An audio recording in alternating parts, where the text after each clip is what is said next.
Hello, hello. Welcome to a very special Blizzard edition of Writer's Bullpen, the show where we sit down with prominent and successful writers to chat about their craft and careers. My name is Christian Pensa, and I am Chief Ranger of this national park. And this week, Hofstra University has been hit with yet another 18 inches of snow. I'm not here to report the weather, but it's been an interesting week. It's been our third snow day of this semester. I hope it lets up soon. I'm ready for spring weather again. But a little snow can't stop the bulls. Today on the show, we are having our first ever international guest. He is from Scotland, and the project that he wrote that we got the most mileage out of discussing is a very Scottish film. It's about four Scottish teens performing the Duke of Edinburgh Award, which is something that I only know about from having watched this movie. Very interesting thing.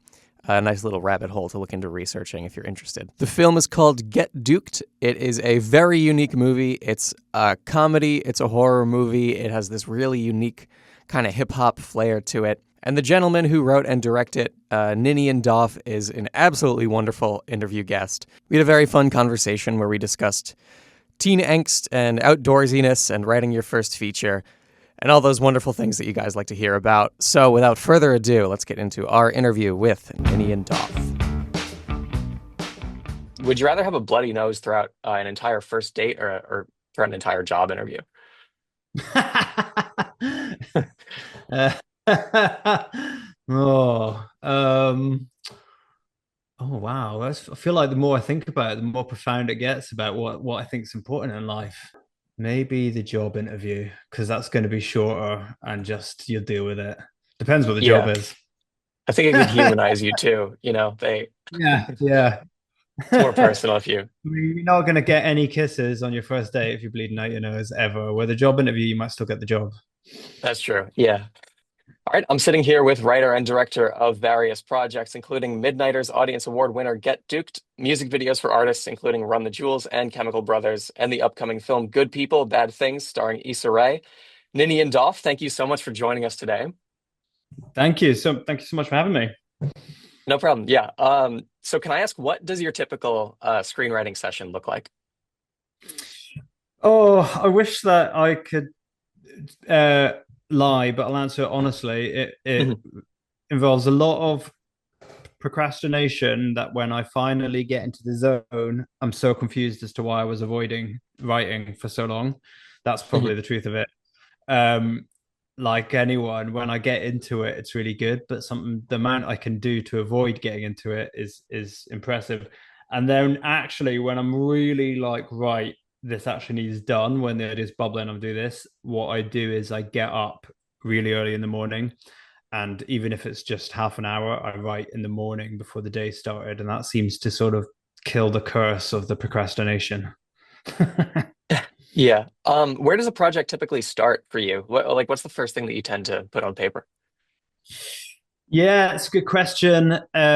It's all you've always just got ideas bubbling around your head, and then it's funny. I sometimes very unpoetically think about it like a microwave meal or something. Like suddenly there's like a ding in your head for some reason, and an idea is ready, even though the idea might not have even changed that much.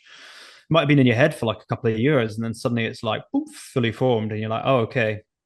And Yeah. then what I do is I I sort of I guess I structure it like I write it all down in beats on a page, but then I'm never super slavish to what that structure was, if you know what I mean. But I do first of all sort of get the key beats out the way, and I do think it's almost essential to roughly know where it's all getting to an end. It won't be your ending. You'll always find your ending when you're writing, but to sort of think you know your ending, I think is essential when you're starting off on the journey. Yeah, totally. So how did Get Duked, where did that start for you? What kind of inspired it? Yeah, that was my first film, and I was wanting to make something, and then it came about.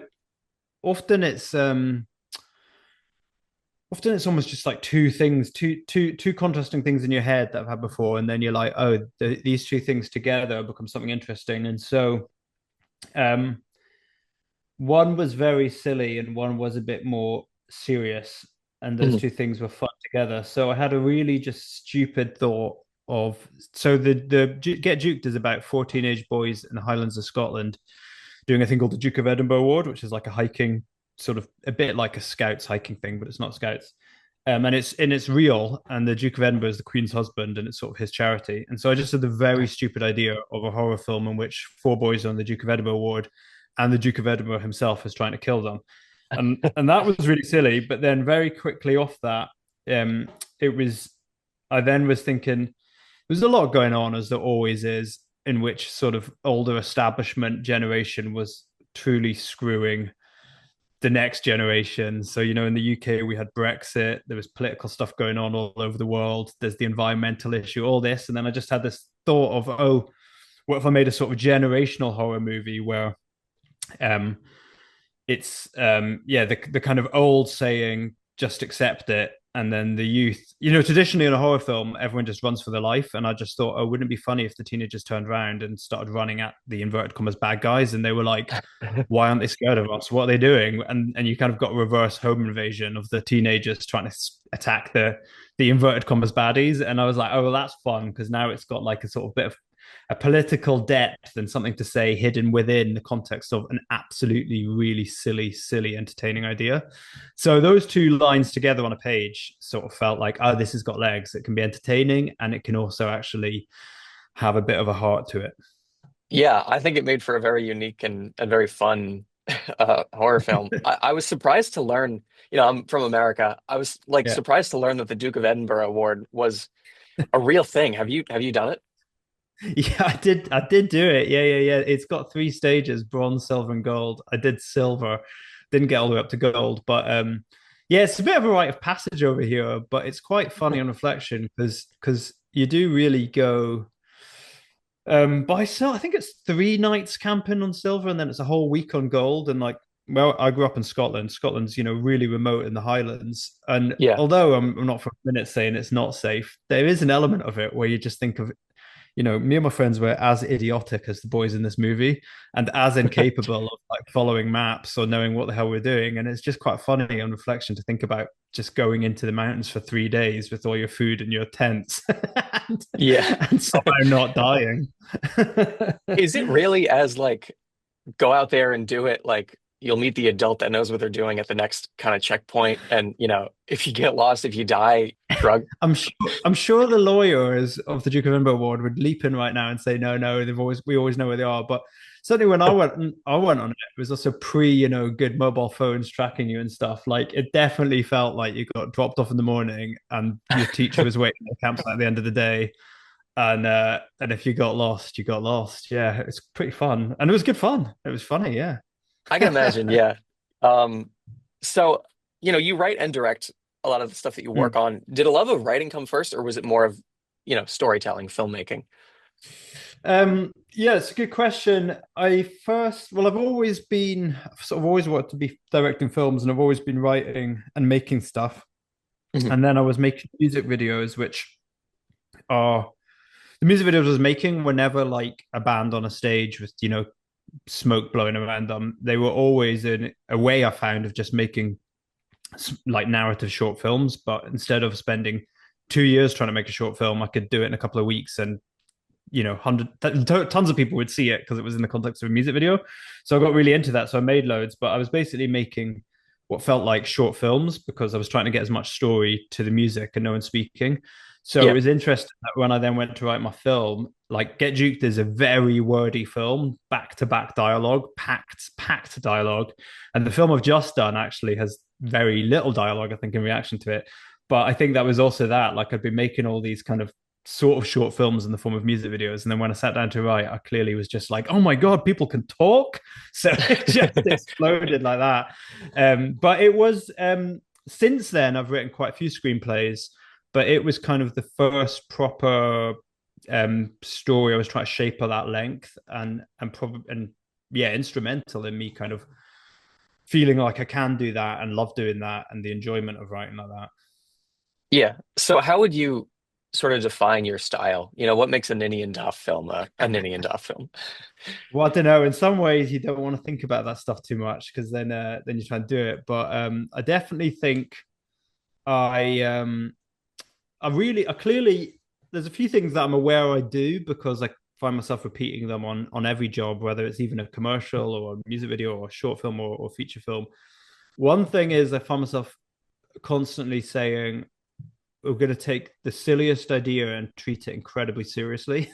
Mhm. So simultaneously on this film, like it purely silly jokes are within it, and then it's when I was speaking to the director of photography, Patrick Mellor, it was like never shoot this like a flat comedy, but shoot it like a really serious genre film. Like take it as seriously as you can, even though you're filming like kids taking hallucinogenic rabbit droppings, stuff like just Yeah. be and the craft, all the heads of department just putting being really serious with the craft. And I always think that makes it so much more funny and so much more interesting when it's like the audience are like, well, they've shot it so well and paid so much attention to this.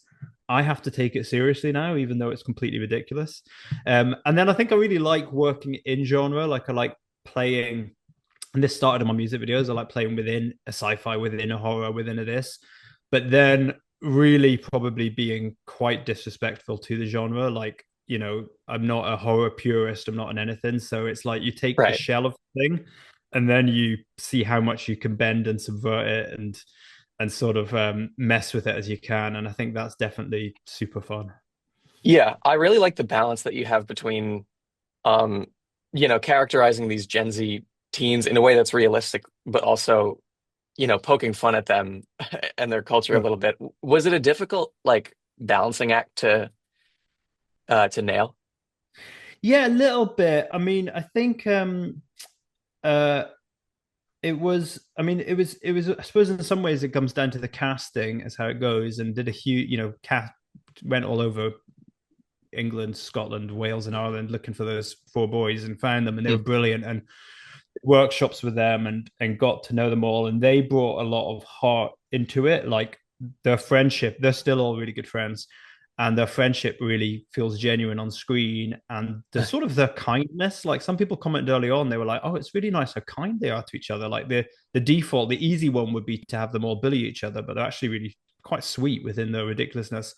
And I think that kind of carries it through. So then you can, make them act like real idiots, but you're not looking like some boomer rolling their eyes going, "Oh, kids these days." Instead, you're kind of like loving them and recognizing your own ridiculousness when you're a teenager. But I credit a lot of that to the performance those guys gave, where you just warm to them and how they came across on screen.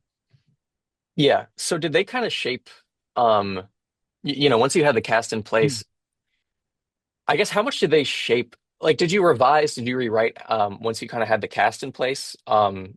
Because it's very, I don't know, it's very stark. It's very striking how Gen Z it feel how organic and Yeah, yeah. yeah. Well, it's funny. It's sort of actually more like the weird, film gods, to be honest. Like it's probably not very rewritten, but instead it's like just saw hundreds and hundreds of teenagers, and then suddenly each character walked into the room. Like Mhm. probably the only exception being Ian, who's the kind of very sweet homeschool boy. He's just a very good actor. In real life, he's actually quite a smooth operator, a bit of a player, a bit of a cool guy. So he was acting the most. But the other guys, like Duncan, who is sort of on another is in a kind of other universe with his thinking.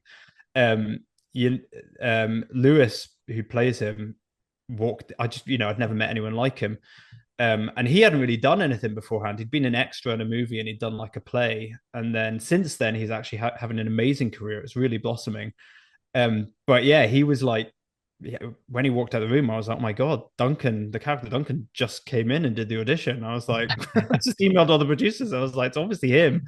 And because he was quite a raw talent. Some people were like, "Are you sure?" I was like, "Well, I mean, who else could it be?" Literally, the character just walked into the room. So, yeah. Then we did workshop it. Like we had 2 weeks, I think, where I was like dragging them out into fields and workshopping it and loosening it up and changing the lines to make it flow well.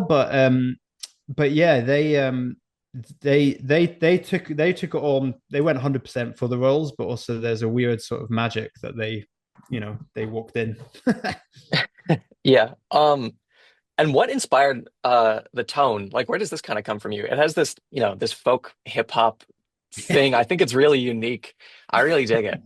Yeah. Well, I when I was making it, I said it was like an anti-bagpipe movie because I grew up in Scotland, and then at the time, and probably since then, so much of Scotland was sweeping vistas with either like sort of Lord of the Rings style music or bagpipes, very somber, patriotic, and that's not Scotland. Like Scotland is beautiful and all that, but Scottish people are very funny and very rude and a bit wild and so I really had this thing where I was like, well, there's two elements. One was when I was a teenager, Trainspotting came out, and that was just the most. I mean, still an amazing film. It really holds up, but that was just so exciting to see, like, sort of Scotland in this kind of really punk, just cool way, if you know what I mean. And then I was sort Yeah. of thinking, oh, we've not had a movie like that in a while, where you kind of get to see the humor and the joy and the energy and all that.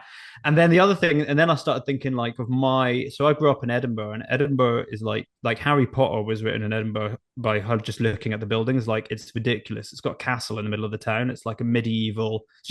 It's insanely beautiful. I was a Mhm. grumpy teenager walking around there, having no idea how beautiful that town was, with listening to music on my headphones. And what I was listening to was like American, like, hip hop, like, in complete contrast. So I'm walking around medieval streets listening to Cypress Hill. And that became funnier and funnier in my head, where I was like, and so true. Like, that was what me and my friends were listening to, is American hip hop whilst walking around, 600-year-old buildings. And so then I was like, oh, okay, I want the Scottish Highlands, but I want it to be scored by American hip hop, which makes no sense, but then completely works very weirdly, because that was my teenage experience, and therefore it weirdly works in the movie as well. Yeah, absolutely. Um, and you have a lot of these there's a lot of like layered humor and these great like setups and payoffs, like the van that, that goes off the cliff Yeah, in the beginning, comes back in a hilarious way later.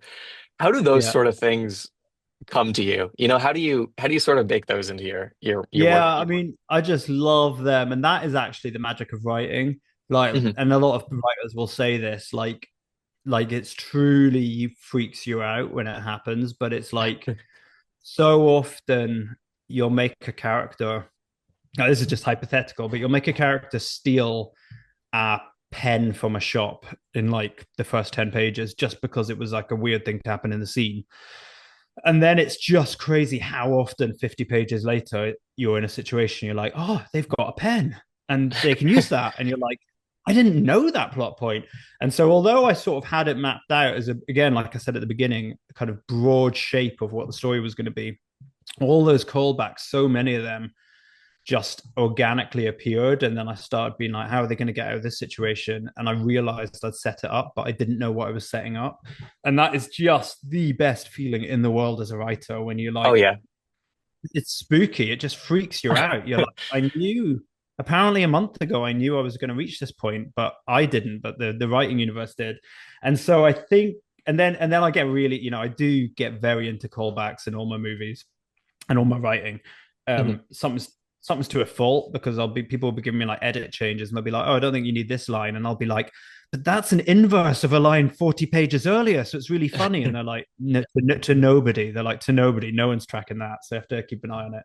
But I think there's an element of that which is sort of probably inspired heavily by stand-up comedy. Like, I used to watch a lot of stand-up comedy, and the moment any stand-up like absolutely kills the room is when they get a callback.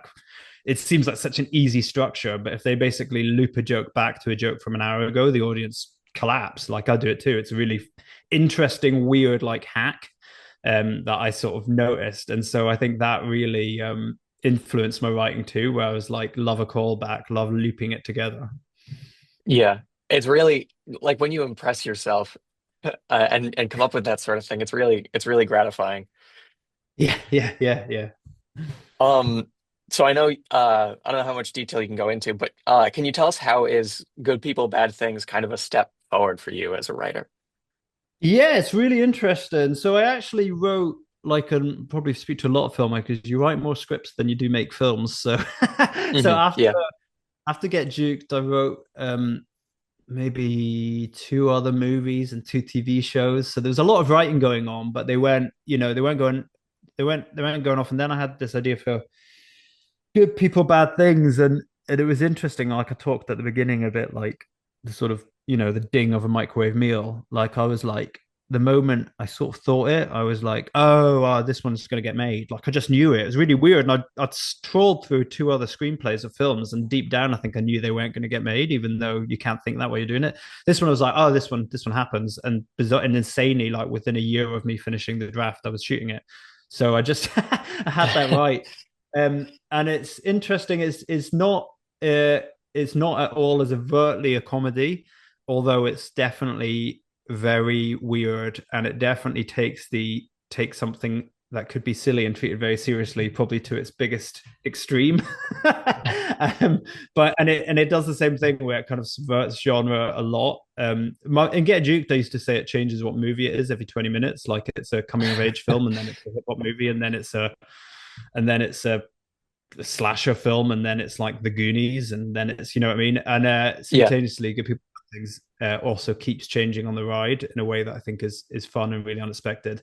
But the really interesting thing is, like I said, in Get Juked, I think I led heavily on dialogue. And what's really interesting is Good People, Bad Things is, but by and large, 80%, maybe 90% of it is more or less just Issa Rae on her own in this location. And so it's really interesting. Like it plays very silent, a lot of music, like not wall-to-wall dialogue. And so that was, as a writer, that was the first time I'd ever not been able to rely on jokes to get me through a scene. Mm-hmm. Yeah. Which I think definitely helped me grow. All right, I have one last question for you.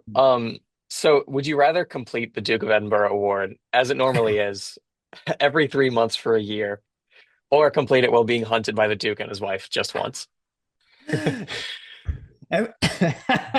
Well, and then I only have to do it for a year, every 3 months for a year. Oh, I'd choose that, because the funny thing is, everyone always says, like, in some ways, a lot of experiences in your youth, you look back on later when you're, a bit more boring and growing up, and you go, oh, I'd kill for that now. Like I was talking to someone the other day, when it's like the fact that we learned languages in school, I'm like, people now pay loads of money to go and learn French, where in school I was just sitting and not paying attention, wasting all that. And I'm like, you idiot, you could have learned French if you actually like paid attention in school. Yeah. Simultaneously, the idea of walking in the Scottish Highlands every few months is like heaven to me, where then I'd be like, oh my God, it's so muddy, it's so rainy. This is, I'd love to do it. I'd absolutely love to do that. So yeah, I'll take that over being hunted for sure. I actually heard a good story. Someone told me, a lot of people told me Duke of Edinburgh stories when I was making the film. And one guy told me that he was on the Duke of Edinburgh Award. This is like many years ago, decades ago. And a Jeep pulled up alongside them on this private land, a sort of farmer's car. And the Duke of Edinburgh was sitting in the car, and he was like, hello, are you doing my award? And they were like, yeah. And then this is the best detail, is he let them cheat. He was like, just get in the back of the Jeep. And they all climbed into the truck. And I think he drove them up to a lodge, and they all got a cup of tea, and then he dropped them off. And he helped them cheat on his own award, which is just amazing. Oh, that's bizarre. He didn't kill him. Yeah. Good to hear. Yeah. All right. Well, Ninian Doff, thank you so much for joining us. Oh, thanks so much for having me. It was a real pleasure. Absolutely. It's been a pleasure having you on. All right. Take care. Thank you.